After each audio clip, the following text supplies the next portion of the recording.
মুসা আলাইহিস সালাম, তার ভাই হারুন আলাইহিস সালাম,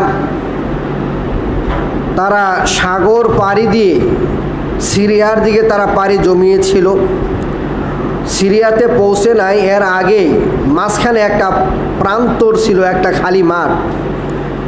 সেখানে থাকাকালীন অবস্থায় আল্লাহ রব্বুল আলামিনের পক্ষ থেকে আদেশ দেওয়া হয়েছিল, আমালেকা সম্প্রদায় যারা ফিলিস্তিনে জোর জবরদস্তি করত, জুলুম অত্যাচার করত, বনি ইসরাইলের উপরও জুলুম অত্যাচার অনেক করেছিল, তাদের বিরুদ্ধে যুদ্ধ করে তাদের পূর্ব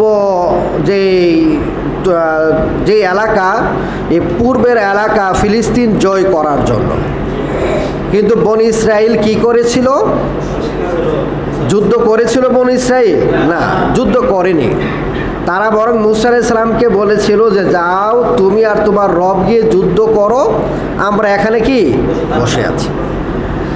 আল্লাহর আদেশ লঙ্ঘন করার কারণে আল্লাহ রব্বুল আলামিন শাস্তি স্বরূপ 40টা বছর তাদেরকে মাঠের মধ্যে ঘুরিয়েছেন, ফিরিয়েছেন। এরা সকালে রওনা দিত মিশরের দিকে যাওয়ার জন্য। সারা দিন রওনা দেওয়ার পর সন্ধ্যায় যেখান থেকে রওনা দিয়েছিল আবার এখানে এসে উপস্থিত হতো।